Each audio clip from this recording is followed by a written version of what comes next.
Welcome to the Tell History. A very warm and gentle welcome. I am so glad that you have chosen to join me here in this quiet sanctuary we have created, far from the demands of the waking world. As you settle into your comfortable bed, let us begin by noticing the gentle ambient sounds that will be our companions on our journey tonight. Listen to the soft, steady crackling of a fire in a great stone hearth. It is a sound of warmth, of safety, of a world held in a state of peaceful stillness.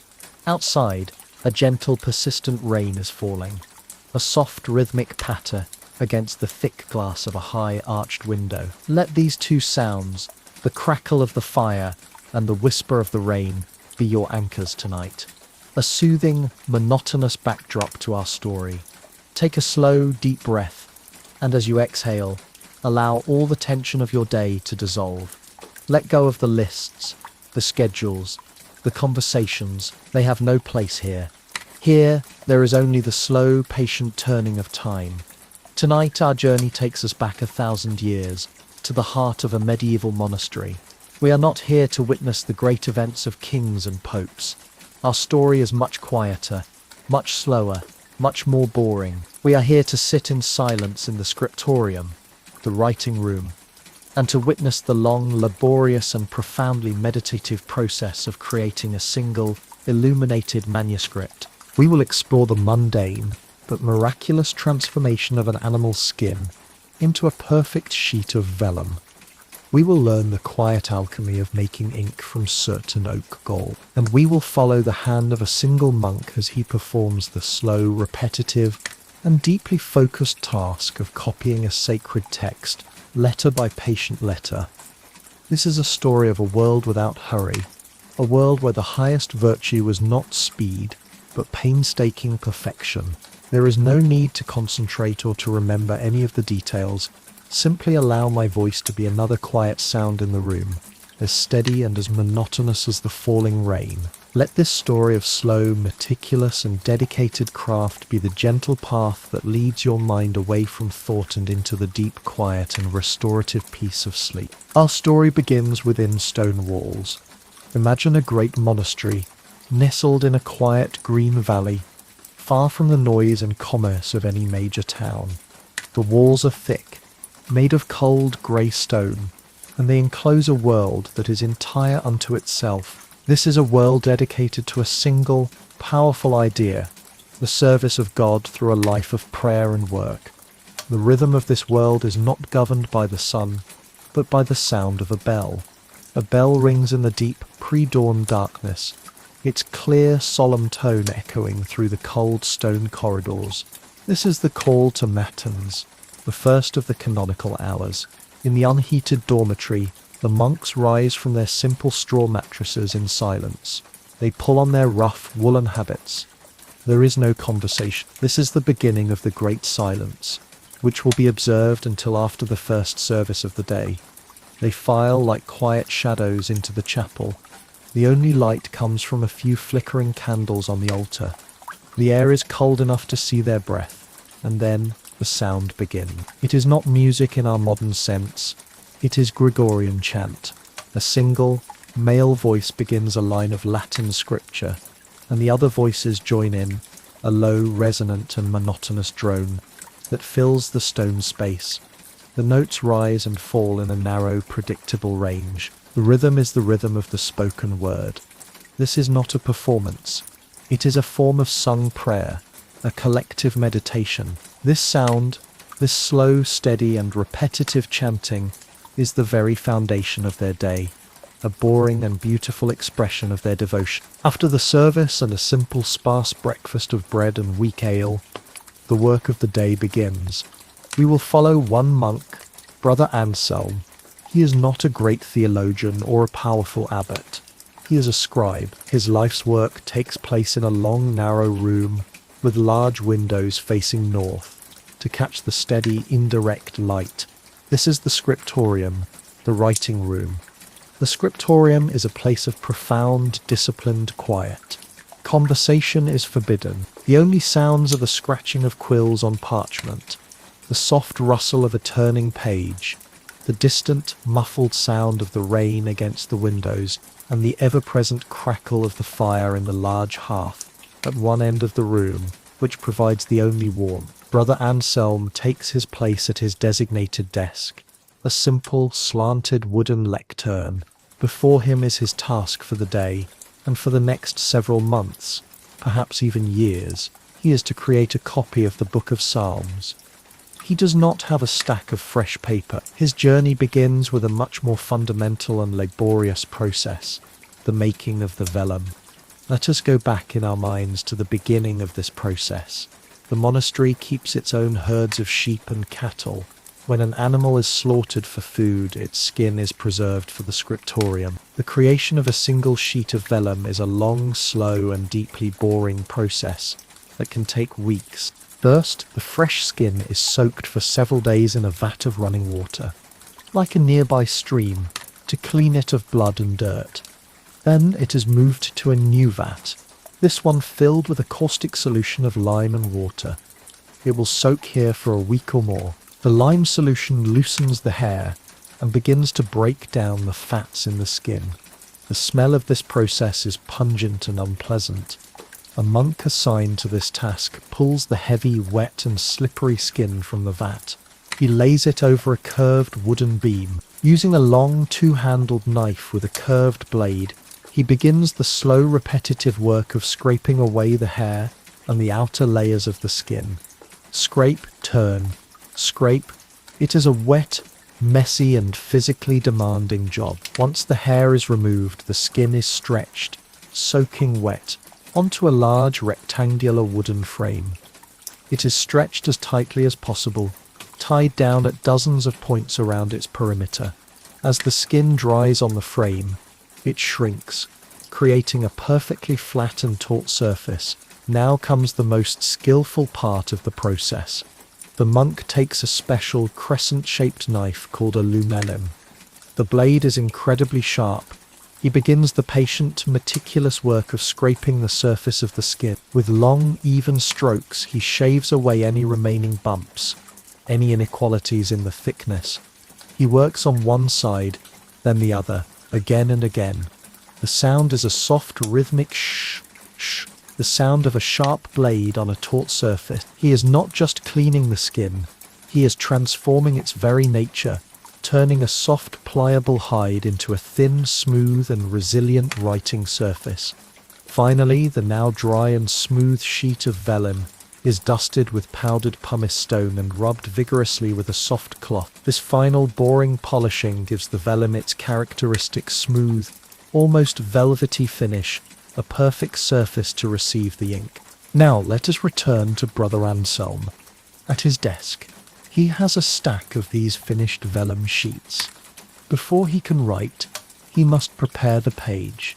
He takes a single, large sheet and folds it, creating a folio, a set of 4 pages. He takes an awl, a sharp, pointed tool, and he carefully pricks a series of tiny, almost invisible holes down the margins of the page.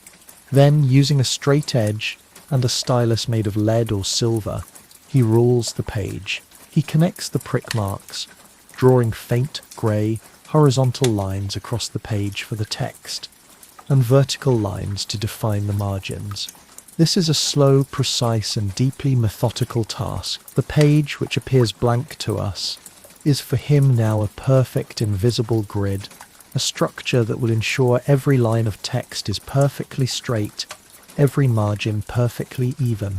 The beauty of the final manuscript is born in this boring, painstaking, and invisible preparation. Now he must prepare his tools. His primary tool is the quill pen. It is a flight feather from a goose, chosen for its strength and flexibility. He has a small, sharp knife, a pen knife, specifically for this purpose.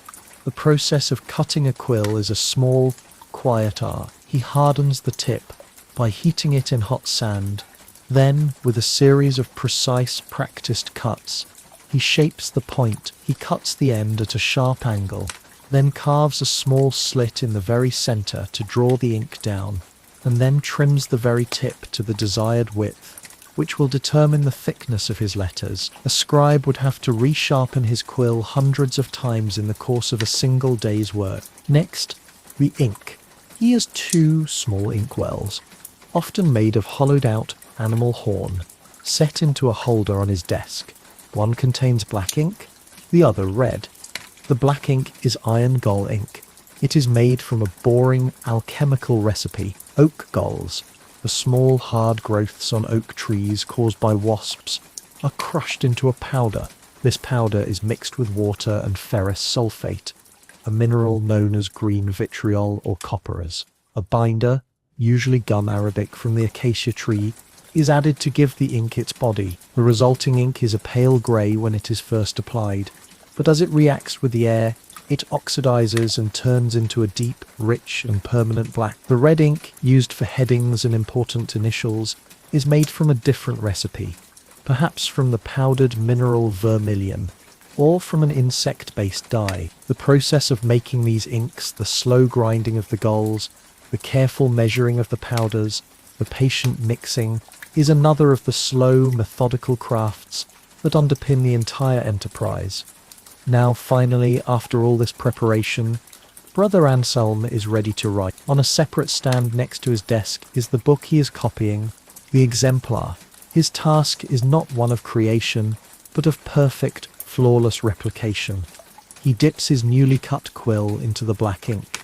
He holds the quill at a precise, unchanging angle to the page, and he begins to form the first letter of the first word of the first psalm. His hand moves with a slow, controlled, and deeply practiced rhythm. He is writing in a beautiful, clear script, perhaps a Carolingian minuscule. Each letter is formed not by a single fluid line, but by a series of separate, carefully constructed strokes. A downstroke, a lift of the pen, a small connecting curve, a lift, a final downstroke. The only sound is the faint, dry, scratchy whisper of the quill as it moves across the surface of the vellum. Scratch, scratch, lift. Scratch, lift. It is a quiet, monotonous and deeply meditative sound. It is the sound of a thought being made physical. It is the sound of a sacred text being preserved, letter by patient letter.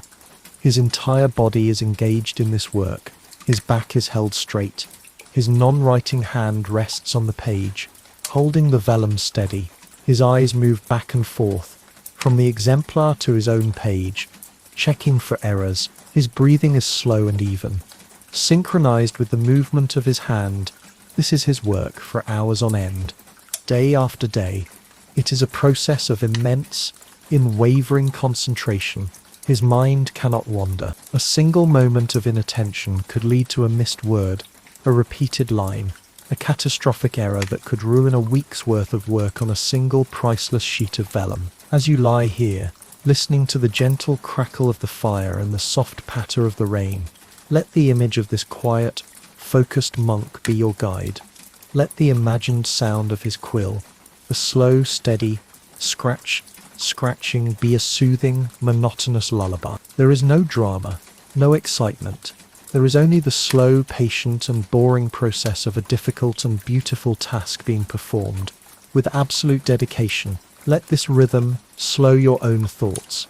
Let it release you from the need to be busy, from the need to be productive. You are now in the Scriptorium of the night, and your only task is to be still, to be quiet, and to allow the slow, gentle work of sleep to do its own perfect, restorative copying of your day's energy. Let us remain in the deep quiet of the Scriptorium and consider the small human realities of Brother Anselm's work.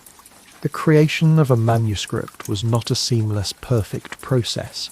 It was a human endeavour, and it was filled with the potential for small, boring, and very human errors. Imagine Brother Anselm, deep in his work, his mind momentarily drifting. Perhaps he is thinking of a line from the morning's chant, or perhaps he is simply lost in the rhythm of his own writing. And then, it happens. His hand slips, or he misreads a word in the exemplar. He has written the wrong letter, or skipped a word. There is no easy way to erase ink that has been absorbed into the porous surface of vellum. The correction of an error is another slow, methodical, and painstaking process. Brother Anselm puts down his quill. He takes up a small, very sharp, curved knife. With the utmost care and precision, using the rounded edge of the blade, he begins to gently and patiently scrape away the surface of the vellum where the error was made. The sound is a very fine, soft, whispery scratching. He must remove only the thinnest possible layer, the layer that holds the dark ink, without creating a hole in the precious page. It is a task that requires a surgeon's skill and a monk's patience. After many minutes of this careful scraping, the ink is gone, leaving a slightly rough, thinned patch on the page. He then burnishes this patch with a smooth, hard object, perhaps a polished piece of bone or agate, to smooth the surface down again, preparing it to receive the correct letter. This small, quiet drama of the mistake and its careful, laborious correction is a fundamental part of the manuscript story. If you were to look at a real medieval manuscript under a microscope, you could often see these corrected areas, these tiny scars of human imperfection, hidden within the pages of seeming perfection. Now, let us consider the process of illumination, the part of the work that transforms the manuscript from a simple text into a treasure of glowing colour and gold. This work is often not done by the main scribe, but by a specialist, an illuminator. Let us imagine another monk, Brother Leo, whose gift is not in the perfect formation of letters, but in the art of painting and gilding. The page comes to him after the scribe has finished, with blank spaces left for the large decorative initial letters and for any planned illustrations. His work also begins with slow and methodical preparation. His first task is to apply the gold leaf. He takes a small pot of gesso, a thick, sticky paste made of gypsum and animal glue. With a fine brush, he carefully paints the areas that will be gilded, building up a slightly raised, cushioned surface. He then breathes on the gesso, a gentle puff of warm, moist air, which makes its surface momentarily sticky. Then, with the utmost delicacy, he picks up a gossamer thin sheet of hammered gold leaf. It is so thin that a slight breeze could carry it away. He lays it carefully over the sticky gesso. With a soft brush made of squirrel hair, he gently tamps the gold leaf down, ensuring it adheres perfectly to the raised surface. He then burnishes it with a polished stone or an animal's tooth, rubbing it until the dull gold is transformed into a brilliant, mirror-like shine that seems to generate its own light. This boring, repetitive process of painting, breathing, laying, and burnishing is what gives an illuminated manuscript its characteristic divine glow. After the gilding is complete, the painting begins. Brother Leo's pigments are the same as those the apprentice Michelangelo would grind. Hundreds of years later, the brilliant blue is from ground lapis lazuli, a semi-precious stone imported at great expense from Afghanistan, a colour more valuable than the gold itself. The vibrant red is from vermilion, or from the crushed bodies of tiny Kermes insects. The green is from malachite, the yellow from orpiment. He mixes these powdered pigments with a binder, usually egg glare, the white of an egg beaten to a froth. With a tiny, fine-tipped brush, he begins to paint the intricate patterns within the initial letters, the delicate floral borders, the small jewel-like figures of saints and angels. His work is incredibly slow. He is not painting with broad, expressive strokes. He is building up the colour in a series of tiny, patient, and almost invisible dots and lines. It is a process of deep, meditative, and microscopic focus. For hours, his world is reduced to a single square inch of vellum, to the very tip of his brush. The only sound is the soft whisper of his own breathing. The life of these monks, dictated by the ringing of the bell, was a life of profound and unwavering routine. After several hours in the cold, quiet scriptorium, the bell would ring for the midday service. They would put down their tools, carefully capping their inkwells, and file back into the chapel for another hour of monotonous, beautiful Their midday meal, eaten in silence in the refectory, was simple. While they ate, one monk would be designated to read aloud from a religious text. The only sound was the single droning voice of the reader and the quiet clatter of wooden bowls and spoons. Then it was back to work. For some monks this meant manual labour in the monastery's fields or gardens. For Brother Anselm and Brother Leo, it meant a return to the quiet, focused solitude of the Scriptorium. More hours of scratching quills, of scraping vellum, of laying down gold leaf and colour. The day would end as it began, with more services in the chapel, a simple evening meal, and then the final service of Compline. After Compline, the great silence would descend once more. The monks would return to their cold dormitory, and by the time the world outside was truly dark, they would be in a deep, earned and dreamless sleep, ready to rise in the darkness and repeat the same quiet, boring, and profoundly meaningful routine the very next day. This was the rhythm of their lives. It was a rhythm that was the same yesterday, today, and tomorrow.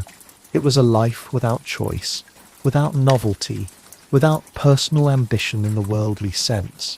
But it was a life of deep, quiet purpose. And through this slow, patient, and monotonous labour, they created objects of breathtaking beauty, and they preserved the learning of the ancient world through the long, dark centuries of the early Middle Ages. As you lie here, your own body sinking deeper into rest, let the profound and peaceful monotony of this monastic life be a source of deep calm for you. Think of the steady, unwavering rhythm of the canonical hours, the bell that marks a time for prayer, a time for work, a time for rest. Your own world is filled with endless choices, with constant novelty, with the pressure to be an individual. But just for tonight, you can let all of that go. You can allow yourself to enter a simpler, more ordered world. Let the imagined sound of the Gregorian chant be a soothing, monotonous drone for your mind. Let the quiet, repetitive scratching of the quill be the only thought you need to follow. There is no need for you to create a masterpiece. There is no need for you to preserve ancient knowledge. Your only task, your only sacred duty for tonight is to rest. The bell for Compline has rung. The great silence has fallen. The Scriptorium is dark and empty. The monks are asleep. And now you too can let go and join them in the deep, quiet, untroubled peace of the night. Let us now allow the figures of Brother Anselm and Brother Leo to fade, like ink dissolving in water. The specific details of their work can now soften and blur. What remains is the atmosphere of the place itself, the Scriptorium, and the quiet underlying philosophy that gave their labour its profound meaning. Think of the Scriptorium not just as a room, but as a bubble of time, a place where the normal, hurried pace of the world did not apply. Outside the monastery walls, the world was one of seasons, of planting and harvesting, of life and death, of war and peace. But inside the Scriptorium, time was measured differently. It was measured in the slow completion of a single page, of a single chapter, of a single book. A manuscript like the one our monks were working on could take years, even decades to complete. It might be started by one monk and finished by another. A generation later, this was a profoundly different relationship with time than our own. It was a relationship built on an almost unimaginable patience. The goal was not efficiency or productivity in the modern sense. The goal was perfection, a flawless offering to God. This created a mental environment that was entirely free from the anxiety of the deadline, from the pressure to hurry. The work took as long as the work took. This quiet, boring acceptance of a long and slow process is the very antithesis of our modern minds. Let us also consider the relationship these monks had with the text itself. For us, a book is a common object, a source of information or entertainment. For them, the sacred text they were copying, the Bible, the Psalms, the writings of the Church Fathers, was the literal living word of God. The act of copying was not a mechanical task. It was an act of prayer, a form of worship, a deep and prolonged meditation on the divine words as they flowed from the exemplar, through the scribe's eye, into his mind, down his arm, through his hand, and out of the quill, onto the vellum. He was not just writing words. He was giving the sacred a physical body. This belief imbued his monotonous, repetitive labour with an immense and profound sense of purpose. Every perfectly formed letter, every straight line, Every flawless page was a small act of devotion. This is why a mistake was not just an inconvenience. It was a spiritual flaw, a moment of human imperfection in a divine task, which had to be carefully and humbly corrected. This deep sense of purpose transformed the nature of the work. It was not a job, it was a vocation. It was the entire meaning of a monk's life, distilled into the quiet, patient and boring task of making beautiful, sacred things. Now, let us think about the final journey of the finished manuscript. After years of labor in the quiet scriptorium, the book is finally complete. The pages are gathered, stitched together with strong linen thread, and bound between two thick wooden boards, which are then covered in leather. It is now a codex, a heavy, substantial and incredibly precious object. It is a treasure, worth more than a small farm. It is placed in the monastery's library, a small, secure and often unheated room. It is stored not upright on a shelf, but lying flat to protect its heavy binding. And here it will spend most of its life in the dark, in the quiet, in the cold. It is not a book that is meant to be read by the masses. It might be brought out on special feast days, to be displayed on the altar. The abbot might consult it. A visiting scholar might be granted the rare privilege of studying it. But for the most part, its existence is one of quiet, archival slumber. Its purpose was not primarily to be read, but simply to exist. It was a physical testament to the glory of God. It was a vessel of sacred knowledge, a silent, beautiful guardian of the faith, preserved for future generations. The boring, uneventful life of the book in the library is the final, quiet chapter of its long creation. As you lie here now, at the very end of our journey, let this sense of deep quiet and purposeful stillness be your final guide into sleep. The work of the Scriptorium is done. The chants in the chapel have fallen silent. The finished manuscript now rests, peacefully, in the cool, dark silence of the library. All the intense, focused energy of its creation has resolved into a state of profound and lasting calm. It is no longer a process. It is a finished thing. It is at peace. Let your own day be like that finished manuscript. All the work, all the thoughts, all the conversations, all the efforts, they are now complete. You can bind them up, close the cover, and place your day on the quiet shelf of the past. Its purpose is fulfilled. There is nothing more to do. There is nothing more to create. There is only this final, quiet and well-earned state of rest. Let the silence of the ancient library be the silence of your own mind. Let the gentle, steady sound of the rain be the only story you need to follow now. A story without words, a story that speaks only of peace. Let go of everything, and allow yourself to be enfolded in the deep quiet and restorative stillness of the night. The book is finished, the scriptorium is quiet, and the monastery is asleep. The narrative has fulfilled its purpose of guiding the mind into a state of deep calm. To continue now would be to break that calm, to start a new story when the goal is to let all stories fade into silence. The only action that remains is the one you are now engaged in. The gentle, natural and quiet process of falling asleep. Let the silence that follows the end of the story be the most important part. It is a space for your mind to become completely still. Let the lingering images, the quiet monk, the flickering fire, the steady rain, the silent library be the last, soft echoes that gently fade as you drift off. There are no more words. The story is over. It is time now, simply, to sleep.